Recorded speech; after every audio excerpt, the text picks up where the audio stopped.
Sérgio, você ficou emocionado aqui, acho que como todo mundo que estava acompanhando a cerimônia, né? Mas você especialmente, porque foi homenageado. É porque, quando eu estava falando, eu estava lembrando que eu era estudante de jornalismo da ECA e o Vlado trabalhava na revista Visão, ele era o editor de cultura. Isso estava ocorrendo no ano 72, 73. E a gente ia para lá exatamente para encontrar com ele, com o Miguel Urbano Rodrigues, com o Rodolfo Konder, com o pessoal, essa redação, que eram os nossos professores. A gente ia lá para conversar, para ter ideias, para sugerir pautas, para criar um ambiente que os problemas da universidade fossem tratados. Então, essa foi a época em que eu conheci o Vlado, antes dele ser professor formal, seja da ECA, seja da FAAP. E estreitamos uma relação que tinha que ser, na época, muito discreta. Então, quando falam de que, não, o Vlado é um homem simples, não fez nada, era um sujeito pacífico, por que ele foi preso, torturado e morto? É um inocente, etc. Uma pessoa comum, etc. Sim, era uma pessoa comum nesse sentido que nós estamos falando, uma pessoa normal, como nós somos, sem pompas e circunstâncias e auês, essa coisa toda. Mas ele não era uma pessoa comum. Ele era uma pessoa de uma grande coragem, de uma grande sagacidade, embora sempre muito discreto. Então eu lembrava que em 73, um mês depois do golpe que derrubou o Allende, da ditadura do Pinochet, houve um grande encontro da União Internacional dos Estudantes em Buenos Aires, em outubro, que foi para reunir a solidariedade do movimento estudantil aniversário do mundo todo com o que tinha acontecido no Chile. E eu e mais 3 colegas do Partido Comunista Brasileiro, 2 de São Paulo e 2 do Rio, deveríamos ir a Buenos Aires para nos entrosar. A UNE estava na clandestinidade, então nós não podíamos falar em nome da UNE, porque nós não éramos, mas íamos como observadores para esse encontro e estabelecer contatos bilaterais, etc., para organizar a solidariedade com o Chile. Mas o que fazer? Podia acontecer de na fronteira a gente ser preso, nós estávamos numa missão que era uma missão secreta. Então, eu fui ao Vlado, expliquei o que estava se passando, e ele falou, bom, vamos fazer o seguinte, você ainda não está formado, mas é estudante, eu vou te fazer uma proposta, eu vou te fazer um projeto de pauta de você fazer uma reportagem sobre o movimento turístico dos argentinos para o Brasil, particularmente para Santa Catarina. Você não precisa fazer essa pauta, mas você está com essas laudas no bolso. Se acontecer alguma coisa, você tem um álibi que é exatamente que você estava a serviço, etc, etc. Ele fez isso. Então, portanto, não estamos falando de uma pessoa ingênua que não sabia das coisas, absolutamente. Não fez isso porque era meu amigo. Fez isso porque sabia da importância de ter a solidariedade com o que estava se passando, porque foi uma tragédia que as novas gerações têm até dificuldade de compreender. 11 de setembro, não por acaso. Pois bem, eu tive essa carta comigo durante mais ou menos o tempo, 2 anos. Quando, afinal, aconteceram as prisões, em outubro de 75, 2 anos, portanto, depois disso, e queria se descobrir, afinal, quem é que era quem fazia o que era na universidade, o que era no meio jornalístico, cultural, etc. Eu estava metido nisso tudo, mas não se podia estabelecer nenhum tipo de relação entre eu e o Vlado. Bom, afinal, matam o Vlado dentro do ICOD. Eu ouço isso, sei como é que ele foi morto, essa coisa já foi dita, não vou ficar aqui dizendo. Pois bem, e não se estabelece durante esses anos todos nenhum liame, nenhuma relação entre o Vlado e eu. E eu não podia exatamente mostrar, porque uma das coisas que mais preocupava a repressão na época era quem tinha contatos internacionais, porque afinal nós estamos vivendo a época da Operação Condor, exatamente da articulação da repressão no Cone Sul, portanto tinha a ver com o Chile, com a Argentina, com o Brasil, e pessoas que fossem surpreendidas, como foi o meu caso, que comprovaram que eu fui à Argentina, se isso tivesse algum tipo de comprovação, isso era considerado na repressão como se fosse um crime a mais. Ora, eu podia, naquele momento, mostrar que eu não tinha feito isso, porque eu tinha uma carta provando que eu tinha ido fazer uma reportagem como estudante, elaborar uma matéria que depois não seria aproveitada, evidente. Mas como é que eu poderia fazer isso se a pessoa que tinha assinado essa pauta era o Vladimir Herzog? E não tinha se estabelecido até então, como nunca aconteceu, da relação que nós tínhamos na época. Então hoje estamos podendo dizer isso. Eu digo isso para dizer o seguinte, não é verdade Quem vem dizer que houve uma repressão injusta no sentido de que atacou pessoas que não estavam fazendo nada, não é verdade. Nós estávamos fazendo muita coisa e, portanto, quando o Vlad é preso, morto, preso, torturado e morto, ele não está sendo preso, torturado e morto pelo que ele tinha feito, mas sim pelo que ele sonhava, quais eram os seus projetos. Portanto, bem-vindo o Instituto Vladimir Herzog, que justamente quer afirmar quais os sonhos, quais os projetos que o Vlad e a sua geração tinham, porque eles não são atuais, de uma atualidade atualíssima. Então, esse não é um instituto voltado para a memória, para o saudosismo. Ele é um instituto voltado para o futuro, para a verdade, para estimular a juventude. Então, bem-vindo, Vlado, que morreu antes de fazer 40. Essa juventude que está chegando, você acha que ela precisa aprender mais com essa história para poder até fazer diferente? Não, essa juventude também precisamos conhecer quem é essa juventude, o que é que eles estão fazendo. Está fazendo muita coisa, mas esses jovens não têm com quem se encontrar. Nas faculdades não há mais professores, existem aulistas. Tem muita gente dando aula, mas pouco professor. Eles não têm centro acadêmico. Os partidos políticos desapareceram, viraram máquinas pré-eleitorais, etc. Qual é o ambiente em que o jovem que está interessado em fazer coisas, ter ideias, debater livremente? Não numa reunião que o sujeito já chega, bate o olho e já sabe que está 7-4, porque o grupo A é o grupo B. Não, estamos dizendo um ambiente universitário, num ambiente de coração aberto, em que valha a discussão, a troca de ideias. Este ambiente, fisicamente, é a Cinemateca. Isso aqui é um patrimônio público, vai fazer 70 anos no ano que vem. O Vlado foi coordenador da Sociedade Amigos da Cinemateca na década de 60, junto com a Clarice Herzog, a Fátima Pacheco Jordão, o Fernando Pacheco Jordão, o João Batista Andrade. Portanto, nós estamos em território dessas lembranças e desses sonhos.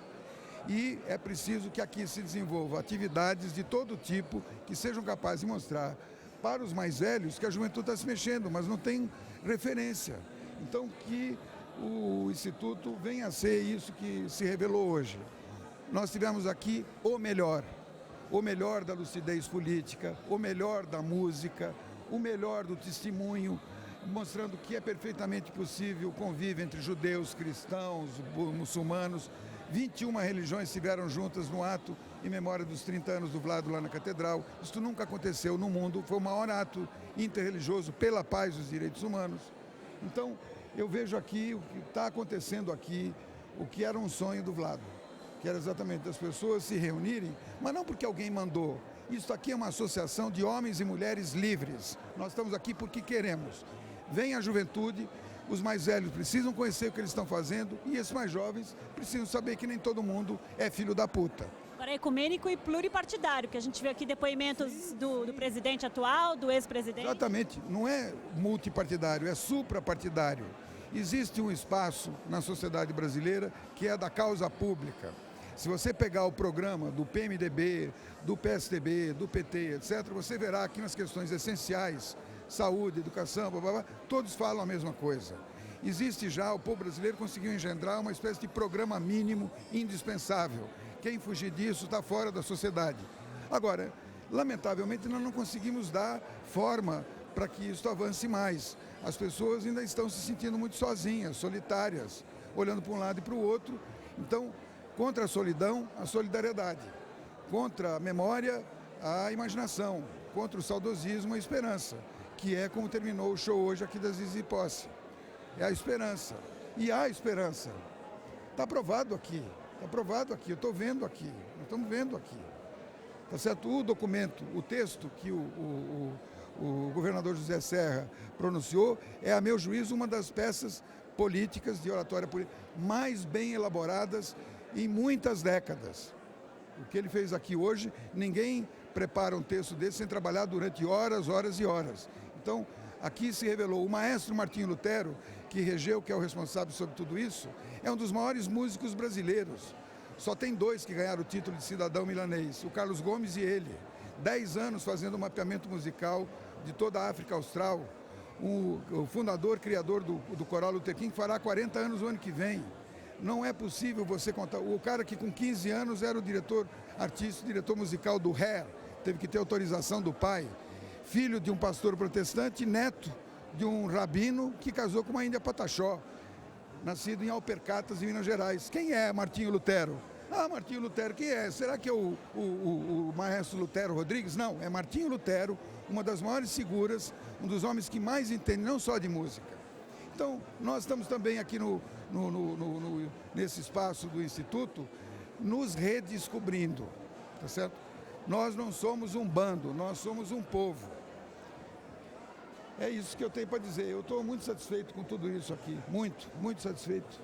Eu acho que o Ivo e a Clarice tiveram uma intuição no momento certo de perceber que a sociedade tinha como se reencontrar, tá certo? Isso aqui é só uma amostra.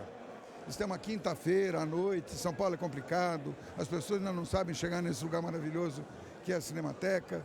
Deixa mais um pouquinho, vamos ver mais um pouquinho. Isso aqui vai ser, não é uma casa de esperança vã, não é isso, é uma outra coisa. Está nascendo aqui uma coisa nova. Aqui tem arte, aqui tem flor, aqui tem solidariedade, aqui tem espaço porque é a amizade, é a confiança entre as pessoas que suporta a divergência. Quando as pessoas se gostam, têm afeição umas às outras, esse ambiente aguenta a discussão, vamos debater ideias. Se o ambiente é todo envenenado, não adianta, mesmo que as pessoas estejam de acordo, uma vai dizer que é diferente da outra, vai se colocar em divergência e tal. Então, é fundamental para a polis, para a política, para a cidade, para a cidadania, um ambiente amoroso, delicado e firme, corajoso. Então é por isso que tem Lula, tem Fernando Henrique, tem Serra, tem o ministro Paulo Vanucchi, estavam aqui os ex-sindicalistas, tem aqui estudantes de jornalismo, cineastas, músicos, esse magnífico coral, Zizi Posse, tudo isso aconteceu aqui. A Eva Vilma, isso tudo é de verdade, tá? É tudo de verdade. Aliás, tem um painel do lado de lá da outra sala, que tem um painel com os troféus que foram criados pelo Elifas Andreato, chama Vlado Vitorioso, exatamente o contrário da foto farsante, dizendo que o Vlado tinha se enforcado. Aquilo é uma foto fraudada, aquilo teve um impacto positivo, que ajudou na luta, mas aquela foto é uma fraude. O Vlado é de braços abertos, comemorando o gol. É isso, é um Vlado vitorioso. Ele e a nossa geração ganhamos essa parada. A democracia veio... Estão ganhando ainda. Estamos ganhando a cada dia, que nem jogo. Tem que marcar um gol, depois tem o outro. Mas a nossa geração venceu essa parada. Venceu essa parada. Foi difícil. O principal ensinamento que o Vlado deu, qual era? Era Vox Populi.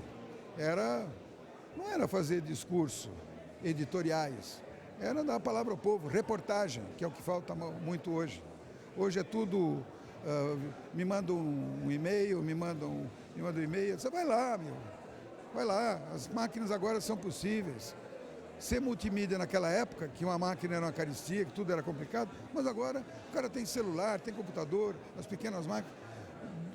O Vlado antecipou esse tempo. Então, estão vindo por aí muitos Vlados, jovens. Ele aprendeu, uma das referências do Vlado, era o Fernando Birri, que deveria estar aqui, só não está aqui porque teve um outro compromisso, ele viria.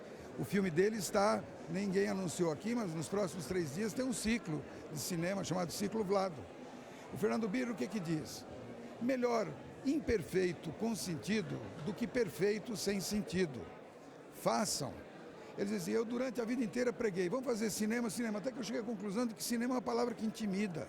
Cinema, tem que ter um puta aparato. Ele dizia, do ponto de vista documentário, as melhores coisas que eu tenho visto foram feitas com celular, pequenas máquinas digitais. Então, não, mas vou fazer perfeito. Tudo bem, a gente vai fazendo perfeito, depois corrige, depois acerta. A juventude tem que se aventurar. Está com perna boa ainda, o joelho ainda não dói, tá certo? Portanto, tomar o ônibus, descer no ponto final e ir conversar com o povo.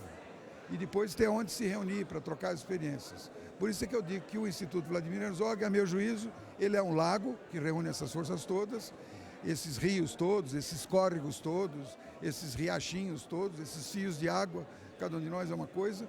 Ele é um lago, mas também é uma fonte de inspiração, de estímulo. Eu acho que é essa coisa, é yin yang, é a velha dialética.